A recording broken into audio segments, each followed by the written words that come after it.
Today's forum, Infrastructure in Decline, is sponsored by MS Consultants, represented by Jim Bernard, okay, and Monica Mosier.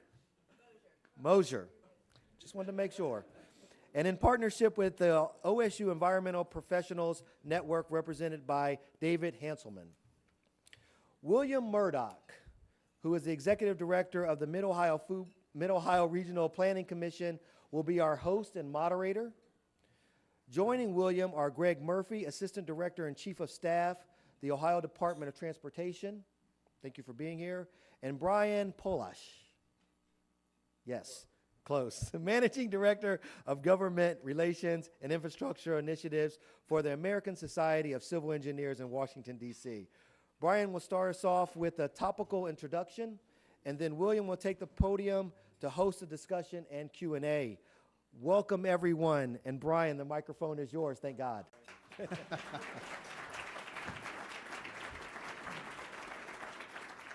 Good afternoon, and thanks for having me here today. I guess I'm supposed to do something topical a little bit at the beginning.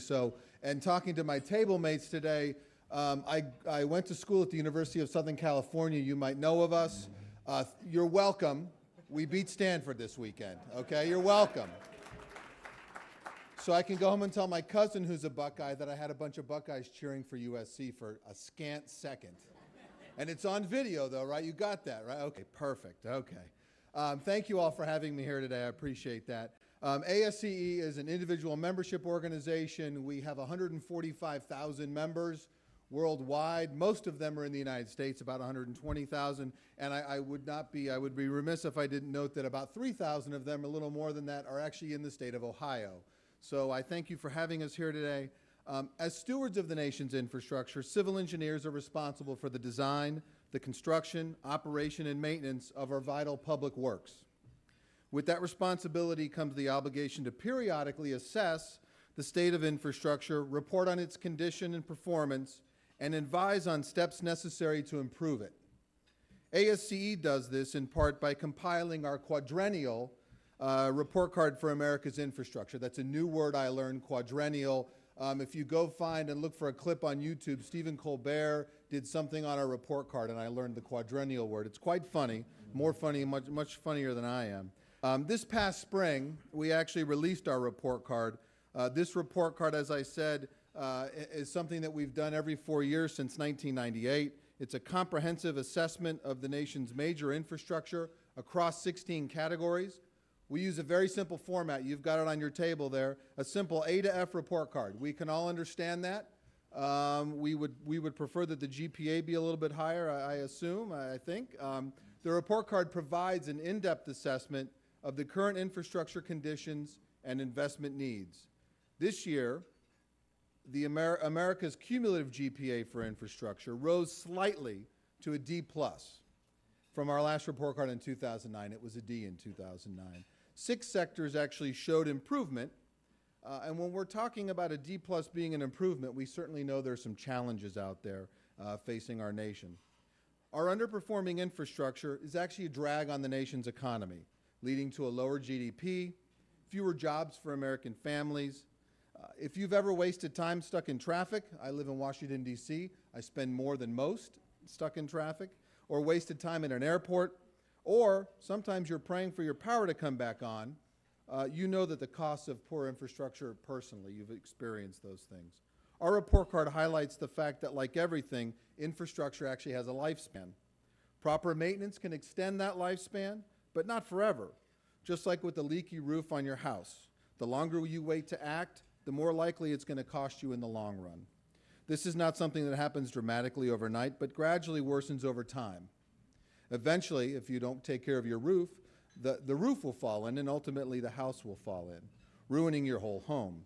Likewise, if cities neglect their aging water infrastructure, eventually a pipe bursts, ruining the roads, backing up traffic, and in many instances damaging homes and businesses. Far too many of our infrastructure systems lack the funding needed for proper maintenance. We continue to see categories of the 16 that we look at that are simply not seeing the investment needed to improve the day-to-day performance and save money in the long term. That backlog of projects to maintain and modernize our infrastructure simply keeps growing. When our roads prevent trucks from getting from point A to point B to deliver goods, we suffer. When blackouts turn off the lights of businesses, we suffer. When our ports can't keep pace with the realities of international commerce, we suffer. It hurts our GDP, our ability to create jobs, our disposable income, and our competitiveness with other nations. And ultimately, it affects our quality of life. Think about this. More than 40% of our urban highways are congested. That means that Americans waste almost 2 billion gallons of gas every year. At last year's prices, that was about $7 billion. It also means that people sat idling in traffic for 34 hours longer than they needed to. That's almost a week's worth of work. 32% of America's roads are in poor or mediocre condition, costing U.S. motorists who are traveling on them over $300 per driver in additional repairs and operating costs. You know, when you hit that pothole in the spring and you pop your tire, or even worse, maybe break an axle, those are the things that start costing money. While the nation has seen improvement in pavement, and actually that's one of the areas where grades went up was in roads, that was really due to the short-term investment from the American Recovery and Reinvestment Act on a nationwide basis.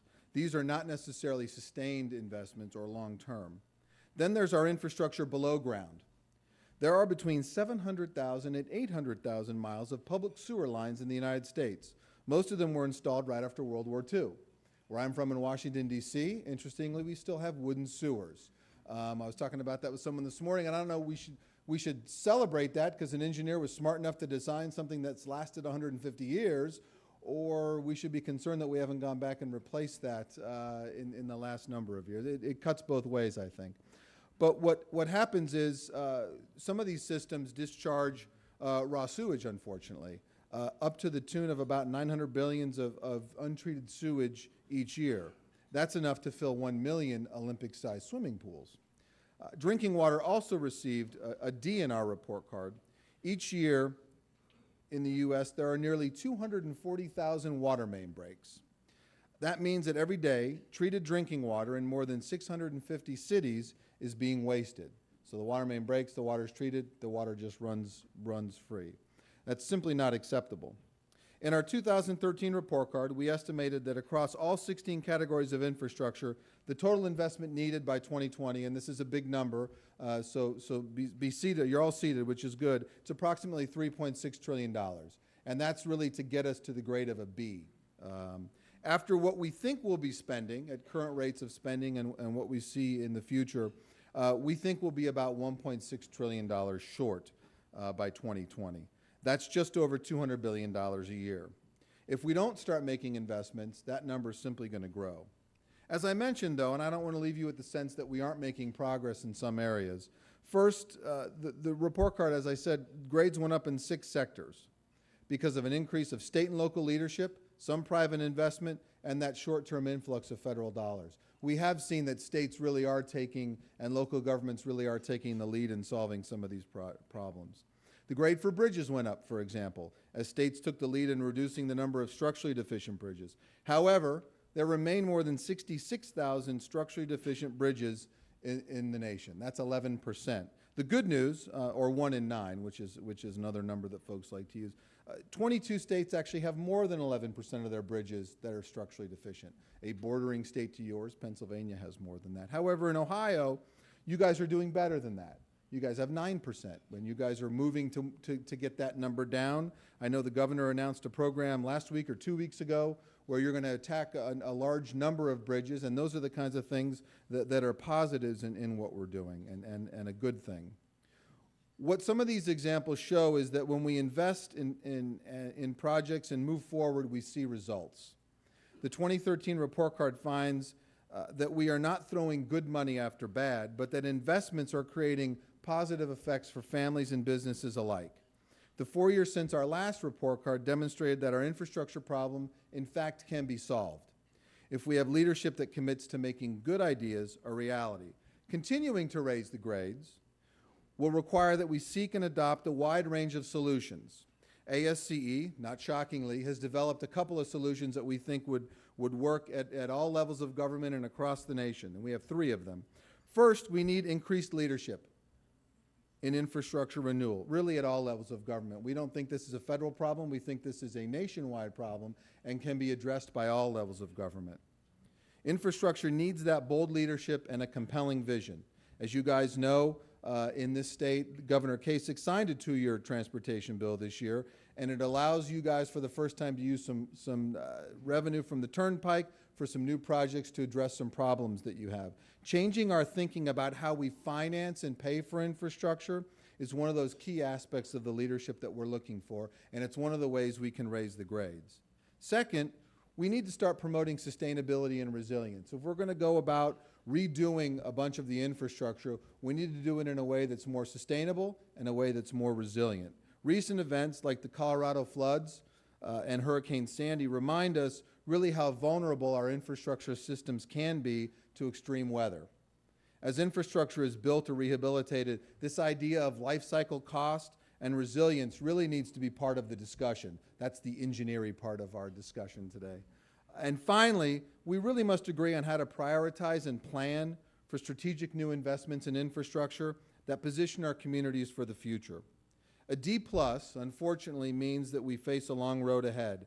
At the federal level, I will tell you we've started a year-long countdown to the expiration of our federal surface transportation law, which is known as MAP 21. And in fact, we know that the Highway Trust Fund, which is the Federal Highway Trust Fund, actually goes bankrupt at the end of this fiscal year. And what that will mean for the state of Ohio is the federal dollars that you're receiving now, you will not receive starting on October 1st unless Congress does something.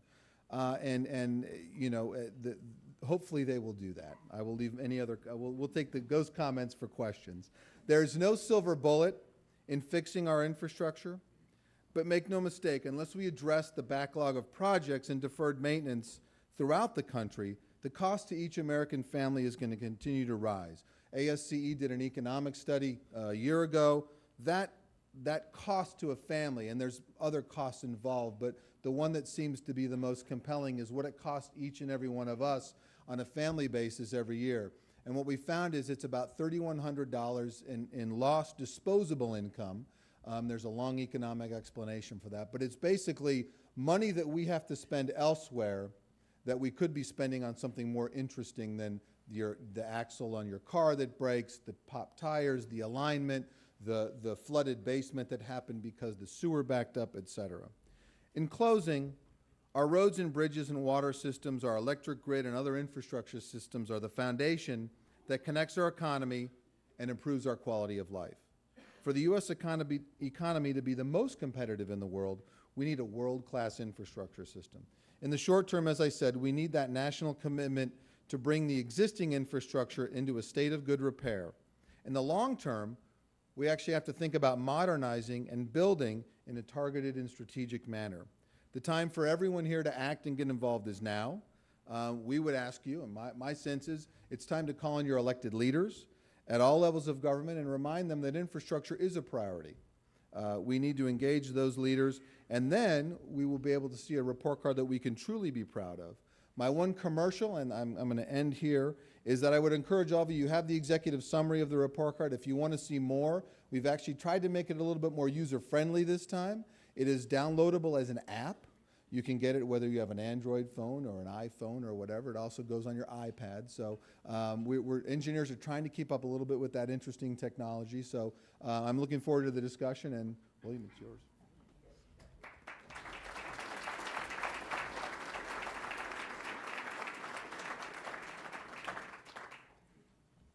Thank you, Brian, for that compelling story about the report card. The report card's impressive because it's such an interesting way to examine such a complex topic like infrastructure in a way that's easy to relate to, in an easy way that conveys the urgency and the clarity and accuracy that you need when you're talking about such big numbers. It's an important topic, infrastructure, because it powers our economy, it underpins our lives, it helps to conserve our environment. It's about jobs, it's about natural systems. This is an important topic.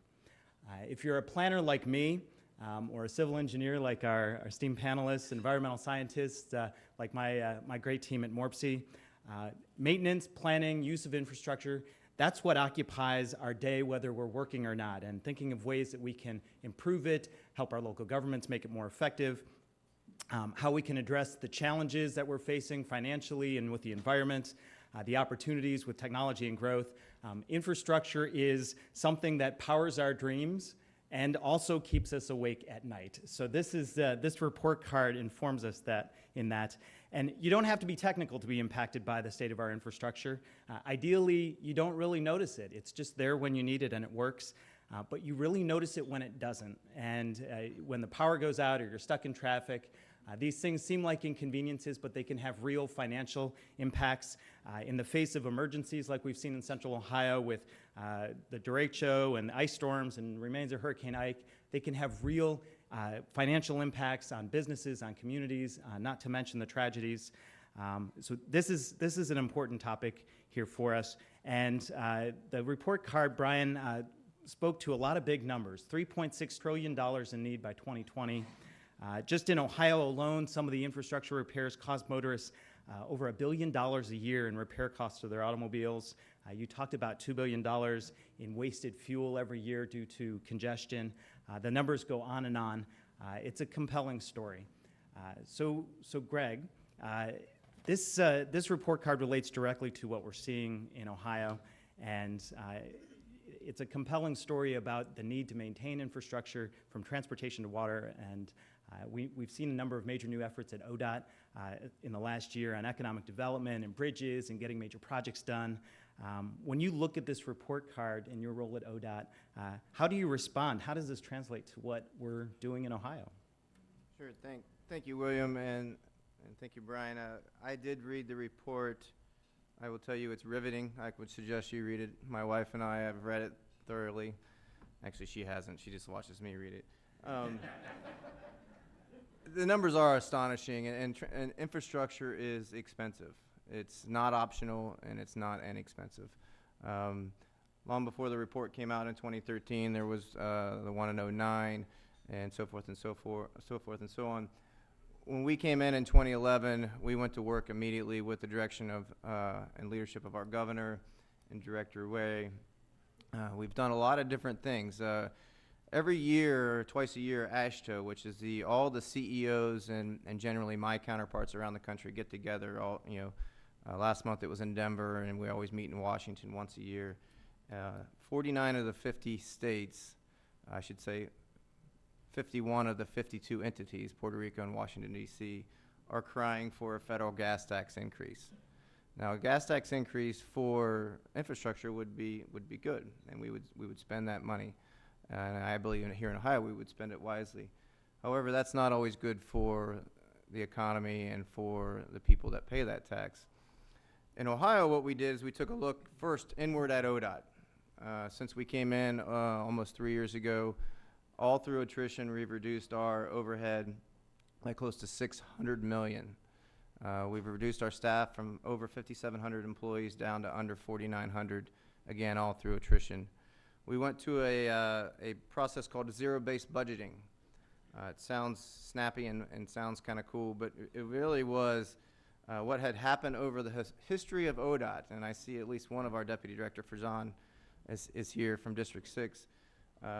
Over the years, every year the districts would just get a 3% increase of their budgets. And every year they would carry forward anywhere from a couple million to several million, totaling close to $100 million a year. That's real money that's not being spent and real money that's not out building and improving the infrastructure in Ohio. We went through from bottom up and said, we're going to start with what you need. When you spend that, if you spend it all, then we will be there to support you later.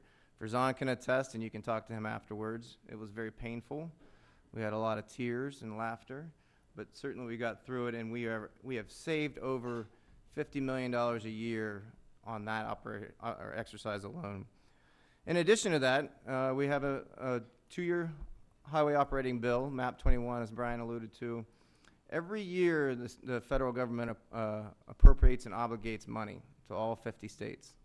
Not every year the 50 states can spend that money. There's a lot of strings tied to the federal dollars. In Ohio, we are efficient. We spend our money. We have the state match to match the federal dollars. This year alone, in fiscal 2013, we were redistributed $72 million from states that didn't spend their money.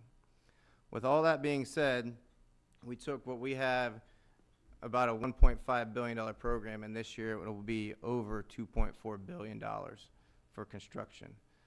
Now that sounds like a lot of new roads and add lanes on interstates. It is some of that. Over $600 million is for major new construction and capacity adding. But in addition, and what Brian had talked about, the leaky roof, we spend close to $1.9 billion every year preserving and maintaining our roads. In addition to that, we talked about leadership at the local level. To my left is the county engineers, Fred Pausch and his team. Fred has been very good at representing the county engineers. We worked with them recently, and the governor announced the Local Bridge Partnership Program, $120 million for the counties and for the cities to construct and improve over 220 structurally deficient bridges. And again, that's something that we sat down with the county engineers, we worked through our efficiencies, we had money to spend with them to improve the system. In Ohio, the governor thinks it's not just Ohio's system, state routes, US routes, and interstates, it's the entire system. Nobody ever starts and ends their trip on ODOT's system. They have to get off of our road, onto a local road, onto a county road to go home. And we want to make sure that everyone's safe getting to and from where they're going. And then finally, it seems like I'm plugging all of our partners here, but at Morpsey, we have a project in northwest Columbus. The way that the MPOs spend their money is they distribute it around to the regions by needs, and they pick projects. There was a project in northwest Ohio, or northwest Columbus, that was in need for safety, congestion, and for economic development. I sat down with William and his team and said, we need to build this next year. And he said, well, we don't have $25 million to do that. And we found a way to innovatively finance that project to get it started next year, and to a lot of credit to he and his board. I believe here in Ohio we've taken the leadership from the governor at all levels of government to find efficiencies in how we do things, redirect money from operating into the capital program, and I think we're doing well. I'm not saying that the other 49 states are doing poorly, but the more poorer they do, or poorer they do, the more money we get, so they can keep being poor.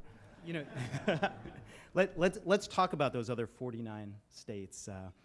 Brian, what are you seeing around the country when it comes to finding money for these projects? You know, we have these big numbers, but what's being done to actually address this at the state level? Well, I mean, I think there's a couple of things. I think some of the stuff what happened in Ohio, where they sort of went back and looked inward and said, can we do things more efficiently? I know in Virginia we did the same thing. Virginia found a bunch of money before we passed our big transportation bill last year, that they were able to redirect some of the funds elsewhere. I think the other thing that's going on is states are sort of taking their own destiny, whether it be Maryland, Virginia, Vermont this year, Wyoming, all took the time. Washington State is working on something. Pennsylvania failed, but then they passed something last night. It's gotten very confusing in Pennsylvania. States are actually realizing that they need to take care of themselves. And there's a variety of different things they've done. I think there's the straight, you know, we're going to raise user fees on gasoline, so we're going to have a little more gas tax. We're going to raise registration fees on cars. So they've done some of that stuff. In Virginia, we've changed our system around quite a bit. We're using a sales tax method now. And I think what's interesting is some of the experimentation that's going on, because I think that will help lead us to some better ways to pay for our surface transportation stuff, if you will, the roads and bridges and transit systems that need to be fixed. I think there's a whole lot of focus when we talk about transit on how you deal with transit-oriented development, how you get a little bit of money out of a location that's going to benefit from that transit development. And then, you know, there does need to be a federal role in this, and I think the federal government's searching for their role. I'll be honest with you. We're trying to help them in that search, but I think if they can see some leadership from the states, maybe that will spur some better thought process in Washington. You know, a buzzword that we hear a lot these days is resiliency, and talking about our infrastructure in the face of changing climate and increased severe weather events. We're lucky in Columbus to have Ohio State University, who has a Center for Resiliency and a leading edge School of Environment and Natural Resources. They've got an environmental professionals network. I think that's at your table. There's a conversation about this happening in Central Ohio. At MORPC, we're engaged with our partners looking at the hydrogeological impacts of climate change on our water systems. This is a big topic, and it's a big concern with some of the severe weather events we've had recently.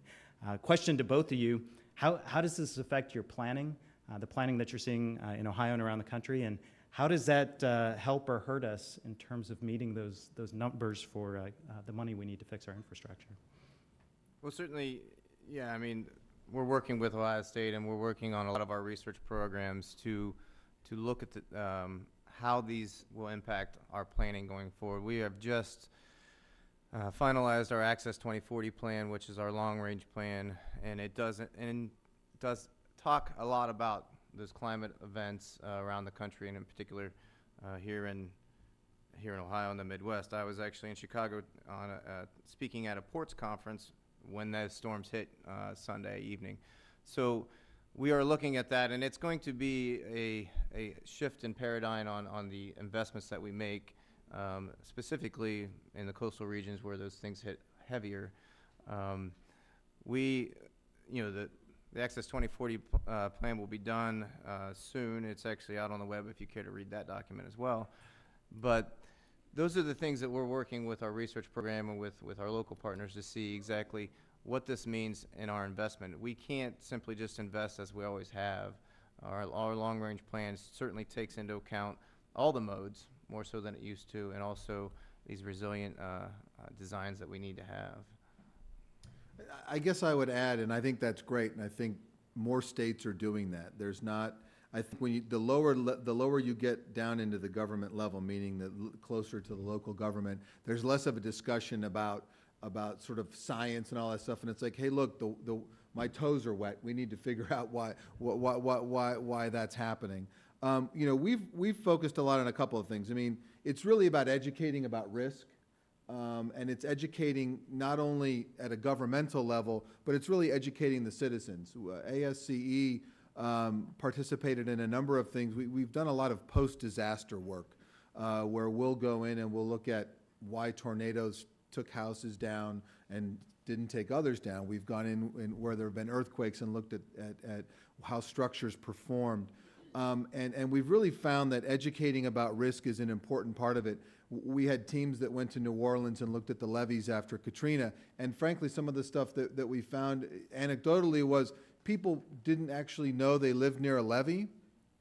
With a little pause, I say that, and really, and so, part of it is educating the citizen. You live near a levee. There's a dam near you. There's a flood control structure. You live in a place where there might be earthquakes, which I do again now in Virginia because we had an earthquake. It seems weird, but they're fixing the Washington Monument as a result of it. So I think it's partly just that education. And then as you go to the planning process and start talking about rebuilding the infrastructure, starting to take note of those things as you're doing that rebuilding, remembering that there could be more severe storms. Regardless of why or what for, there are going to be those more severe storms. You guys got that derecho, so did we. That was a lot of fun for a weekend without power, right? So we need to be a little bit more resilient in that. The folks in Sandy, the story I tell about Hurricane Sandy, and got a couple staff people whose families live up there. People did really smart things. They knew this hurricane was coming. They all went and bought generators. But when the power's out for a week, that means the gas station doesn't work. And unless you had a lot of gasoline stored on your property, your generator didn't work anymore, right? Because the gas pumps didn't work. So it got very, even some of the planning doesn't help. So we do need to make that infrastructure more robust and more resilient. So technology is often brought up as a cure-all or a way to get problems solved. We have smart houses, smart cars. We also have smart infrastructure. And I know in Central Ohio, EWI has something called structural health monitoring, which is a way to, in real time, determine if bridges are failing, if pavement needs to be replaced, to look at the condition of water and sewer infrastructures and the like. There's a lot of other examples, I'm sure. And I guess that's my next question is, Are there ways that we can use technology to extend the life of our infrastructure and maybe reduce some of those costs? Certainly, at ODOT, we are many times, and we're trying to change the culture and the paradigm to some extent. We're often talking about we're data rich but information poor. We have a lot of data around the state about all of our assets and how they are performing.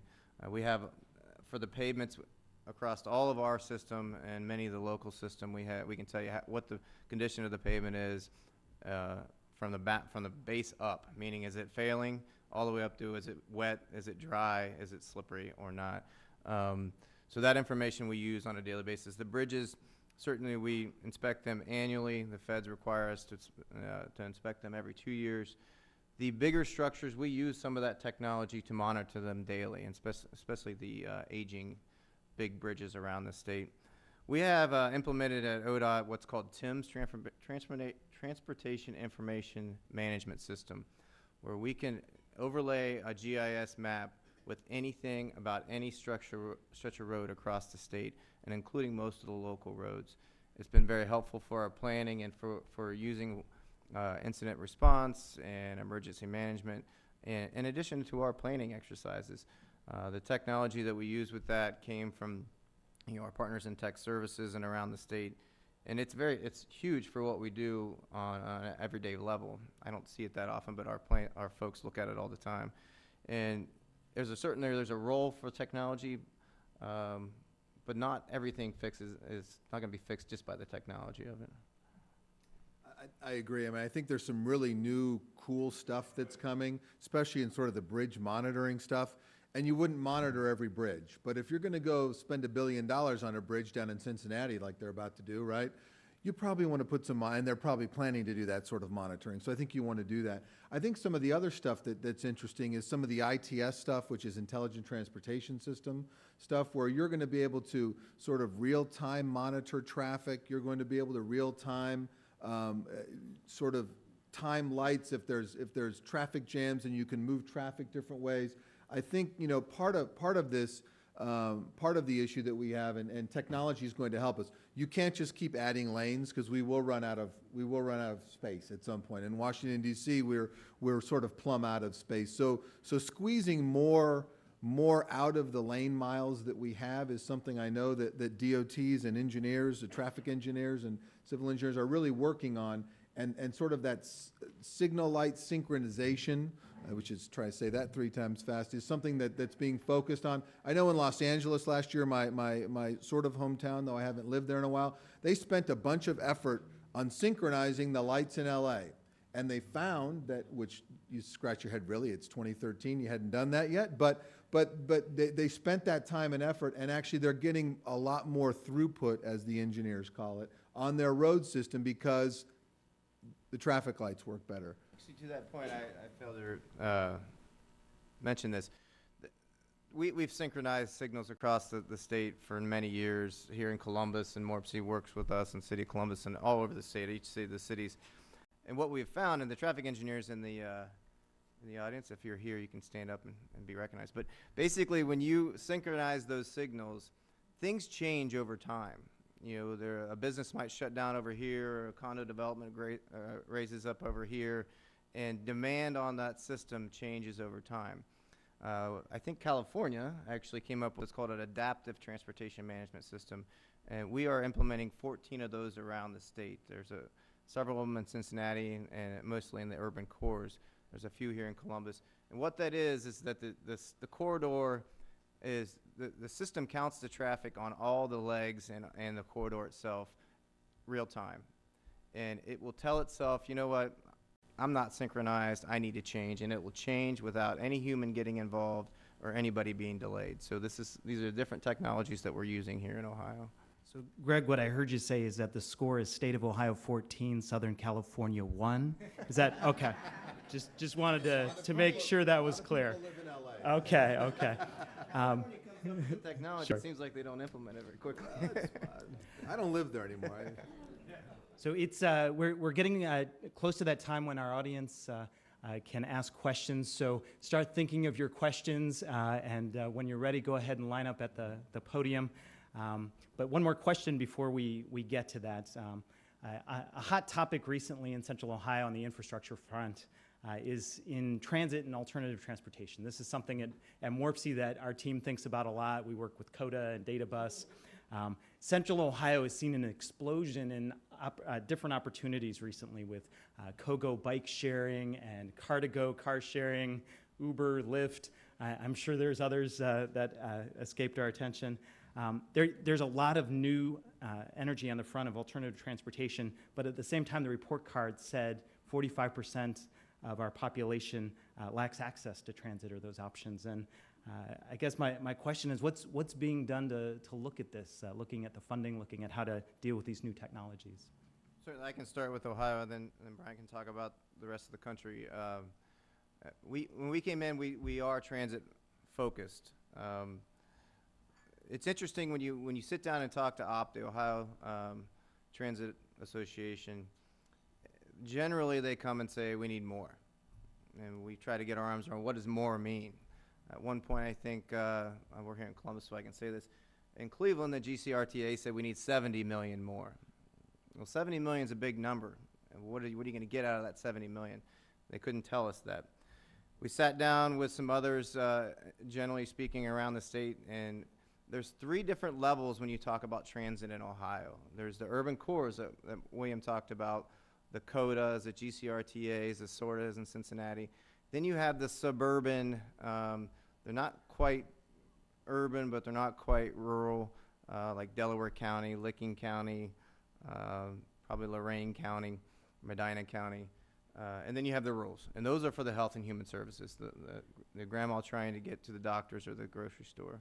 Each one of those has a different need, and each one of those articulates what they need and how they need to provide their service in an efficient manner. Again, we sat down with, I think, William, it was your first meeting when you took this new role, and said, hey, we've talked to the transit folks, you work a lot with the transit folks, can you help us understand this? And he came up with about 12 different ideas that were unbelievable. It blew us away. What we've done is taken some of his ideas, or his team's ideas, and rolled them into an Ohio transit needs study. We are looking at exactly what each one of those categories needs and what it needs to be efficient, effective, to provide service for grandma or for grandpa or for an urban core young professional trying to get to the ball game. And we will have that study done in the coming months. And it's the first of its kind. It's interesting, we sat down with the suburban transit authorities about a month and a half ago and tried to understand what MAP 21 did to them, because there were a lot of problems with the 100 bus rule. Not that you need to know what that is, but it hurt them. And we talked about how we could help them and how we can roll it into the transit study. For the first time, they sat and looked at myself and my team and said, this is the first time we've had this kind of conversation with the leadership at ODOT. And so we're really trying to get our arms around the needs of the transit system in Ohio so we can go forward like we did with the county bridges and with the turnpike model to roll something out methodically. So. I'm pleased to hear that. That's very interesting. I'll be interested to read when you get your study done. That'll be good fodder for the report card, which is good. No, I think from our perspective and from ASC's perspective, and that is a number that comes out of sort of the APTA model, which is that people don't feel they have good access to transit. And I guess what we're seeing, and I've been at a few events recently where people have been talking a lot about this, people want choices. There's this growing sort of the young people, if you will. I used to think I was one of them, but I think I'm no longer one of them. The young people don't want cars. I have, at one point, we have a staff of 12 in our Washington office. More than half of them don't have cars. At one point, 4 of them live within walking distance of our office, which is on Capitol Hill in Washington, D.C. So the thought to them of why we need to build more roads was, they didn't get it. The fact that the metro should run better in Washington, D.C., they got that part of it. And so I think it's really about giving people choices. I asked I went to dinner with someone last night, and I saw that you guys have the bike share. I'm like, oh, wow, you guys have bike share. That's cool. In D.C., it's been wildly successful. It's been one of the most successful things folks have done, and it really gives folks that last sort of half mile between when they get off the transit stop and whatever their destination might be. That's what the transit people call it, I guess. So I really think it's about addressing people's choices and giving them more choices. We have Uber. I guess you have Uber now in Columbus. I like Uber. It's one of the things I like that. I saw in San Francisco they're using this Lyft thing. I don't understand that yet, but I really think it's about giving people choices. Someone told me at one point, you know, most cars go 75% unoccupied most of the time. Right? How many of us drive singly into work? I do, so I'll raise my hand. I drive alone to work. So 3 of the seats in my car go empty. So are there ways that we can, you know, there's capacity that you could actually increase on the system by just putting other people in the car. In Washington, D.C., we have this weird phenomenon called slug lines, where perfect strangers walk up and stand, and then you get picked up and you get driven down 95 towards Woodbridge, Virginia. It works. I don't get it, but it is one of those things. So you can get on the HOV3, so it all makes sense, but those are inorganic. They've grown up. That's an old thing. That's 30 years old, but that's sort of the stuff that happens. And I think transit is really about giving people options and more choices. You know, I should add one plug, and then we'll get to the audience questions. MORPC runs a ride-sharing program for Central Ohio called Ride Solutions. So van pooling, car sharing, to do just that, to fill those extra 3 seats in your car. So if you need more information about that, of course, talk to our team. Well, let's get to audience questions. Audience questions are a time-honored tradition here at the Metropolitan Club. So I'll ask you to state your name and ask your question. And I'll thank you in advance for avoiding long comments and keeping your question concise.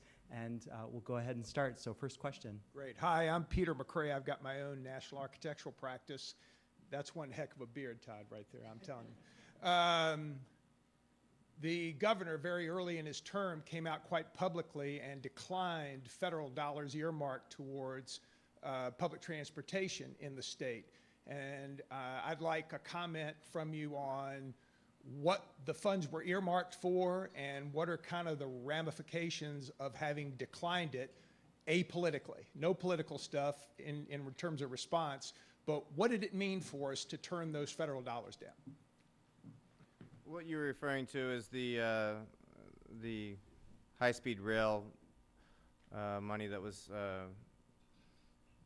granted to the department and to the state back in 09, maybe 08 or 09. Essentially, that was for constructing a high-speed rail that actually traveled just under 39 miles an hour from Cincinnati to Cleveland. And what it was is the project was not sustainable going forward. It was going to be subsidized heavily by the state. And the $400 million was only a fraction of what was needed to build the actual corridor itself anyway. So what it meant turning it back meant that a third of that route would be built because it's about a $1.2 billion project, and we received about $400 million. Go ahead and take the next question.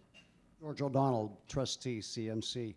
Brian, I'd like to suggest that maybe the report card, which has 16 light items, add a 17th, and that would be the waterways, the quality of waterways. We're looking at hypoxia in the Gulf of Mexico. We're looking at cyanobacteria in lakes in Ohio.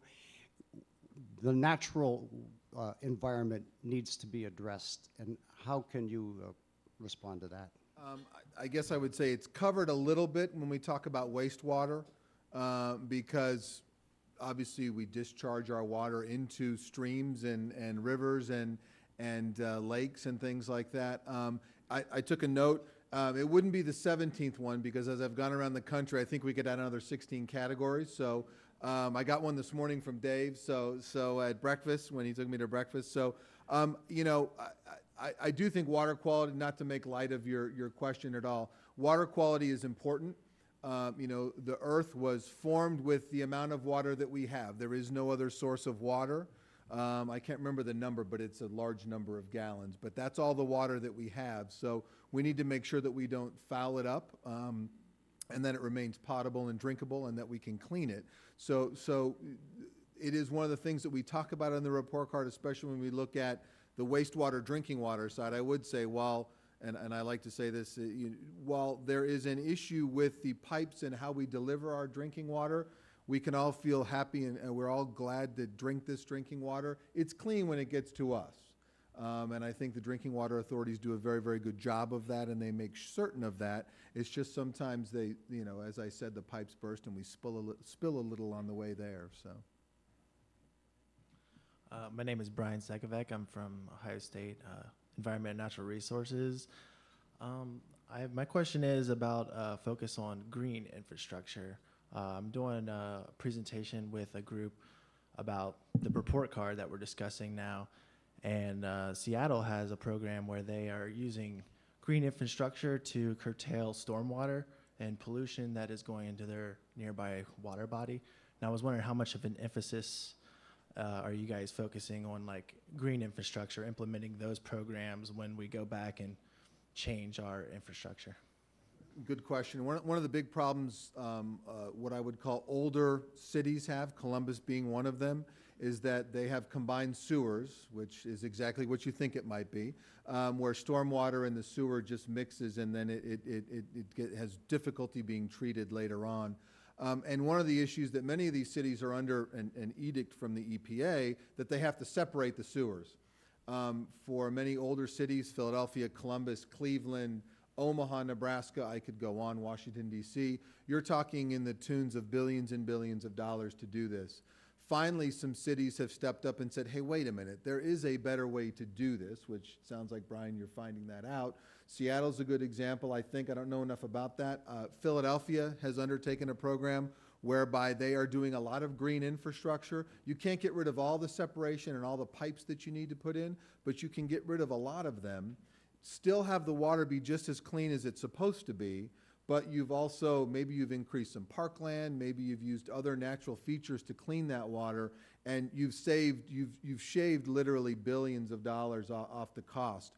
We did in the report card, and one reason to download it or go to the website is to look at some of the state success stories that we have.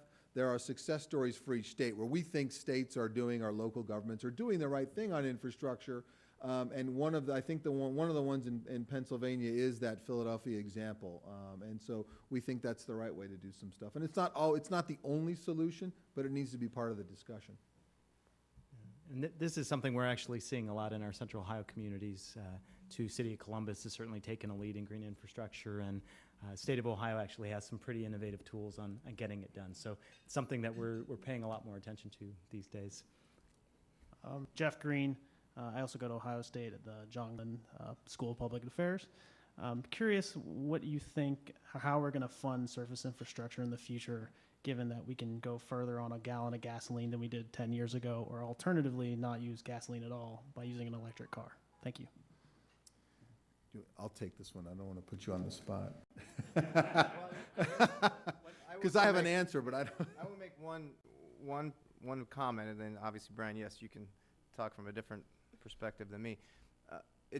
There's a lot of discussion about vehicle miles traveled or vehicle miles user fee, and you're exactly right. Where did you go? You're exactly right that the further with the fuel efficient cars and electric vehicles, and we're talking about CNG now. The cost of infrastructure hasn't changed, but the amount of money collected from these good initiatives, these green initiatives, has changed the game a little bit. It's my perspective, and I don't want to speak for the governor because I haven't spoken to him about this, that it needs to be a national discussion. We can't implement a vehicle miles user fee in Ohio and shut it off at the Pennsylvania or Indiana border. Now, we can do it with Michigan, but that's another discussion. But double for them, right? Yeah, exactly. All right. So I believe it needs to be a national discussion coming from groups like ASCE and ASHTO and Congress to figure out a game-changing or different way of funding infrastructure going forward. I agree wholeheartedly. I just didn't want to put you on the spot. It's two things. One, I sometimes spend time dispelling the notion that the gas tax is going to be done tomorrow. The gas tax, and it is a tax, sorry, it's 18.4 cents every time for the federal government when you fill up your tank per gallon. it still raises north of $40 billion a year that comes back out, that gets distributed to states, and you guys, you could tell me the number for Ohio, but so I don't want you to think like in 2 weeks the gas tax will cease to exist. How many of you have a Tesla? Okay, all right. And a Leaf? No? Okay. So and those are important parts of the system, and as I go look for a new car, maybe I might think of that, or a Prius, and there's probably a few of those, right? A few? Okay, a few, all right. But we do need to start having a discussion about how we pay for infrastructure. And the gas tax has not been raised federally. You guys did it much more recently in Ohio, since 1993. That would be the equivalent of you not getting a raise since 1993 and having to live in the economy of 2013. That's difficult, and that's really what the gas tax has been asked to do, and what the Federal Surface Transportation Program is doing. Now, as we look to VMT, I would urge you all to watch Oregon, not the Ducks, but the state. State Senator Bruce Starr, who I was with last week at another meeting, he's shepherded a bill through the Oregon legislature to do a larger pilot program on VMT in the state of Oregon. And they have addressed many of the technological hurdles, one of which is they'll always know where I'm driving. Not in Oregon, because if you don't want anyone to know, you get to pay a flat fee. I don't know what that flat fee is, but you just write a check and your car is then registered for all of that. So there is a way to get around certainly the technology. There's also a way that we can use the technology to benefit us if we're going to do that VMT. You could charge a different rate for rural. You could charge a different rate for being on the interstate. You could charge a different rate for urban driving. So there's some things that we would actually benefit from because we could use that technology. I thought about this a little. Our last question today comes from a man who knows a lot about financing infrastructure. My name's Steve Grossman. I'm with the Ohio Water Development Authority, where we're responsible for financing approximately half of the water and wastewater construction in the state. My question is to Brian and concerns the bold leadership you speak of. We recognize that the demand for infrastructure of water and wastewater is great. The need is great, but the demand really does not match that need because the cost to finance it primarily lies at the local level, and we've seen many of local governments not take the appropriate steps to finance to enable that financing to occur. So my question is, how do you create that bold leadership at the local level? That's an excellent question and a tough one to end on in this water. So Greg, you're lucky. I think there's a couple ways I would answer that question. I think we need to sort of highlight the people that have done the right thing on water infrastructure. The mayor of Houston, who just got reelected, I think, to her third term, and the beginning of her first term, and I think in Houston it's 2-year terms, so that the time frame for people to remember is short, right? So they'll remember something. She raised water rates by 30% in her first 2-year term. Actually, a civil engineer sits on her city council, and they all sort of urged them to do this because they had significant water needs, wastewater and drinking water needs in the city of Houston. The public works folks suggested that it be 15%, and she said, but that's not going to solve the problem. She was reelected. We actually need to pay the proper price for water. The reality is, and you can probably, you chime in, is we actually just pay for the conveyance. You really actually don't pay for water. You're paying for the pipes. And we all, generally speaking, although I don't know the water rates in Columbus, we pay less for water and on a monthly basis than most of you pay for cable or for your cell phone. And God forbid we could do without that. I mean, I know you got to get the Big Ten network, right? I can't get the Pac-12 network in Virginia, but we wouldn't think to do without that. But really, we can't do without water. You can't do without drinking water, and we certainly couldn't go without flushing our toilets or letting the drains run. So we're not paying the right price. Mayors need to stand up, and city councils need to stand up and charge appropriate rates and look to other sources to solve some of these problems as well. And that's just one way. All right. Well, that concludes our questions. Todd? I hope you enjoyed today's forum. Remember that you can see it again or share it on YouTube through the CMC website. We encourage you to continue this conversation in our lobby over cookies and coffee. If you'd like to be added to our email list, please place your business card in your plastic sleeve where your name can be dropped into the basket before you drop it into the basket. What a fascinating topic. I can tell you, I was not quite sure what I was going to get here, but thank you so much for sharing the innovation that's going on, sharing the report, Brian. Thank you so much, William, for being here, and great thank you for all the work that you're doing with our Ohio Department of Transportation. Once again, let's thank our speakers, and thank you for being here.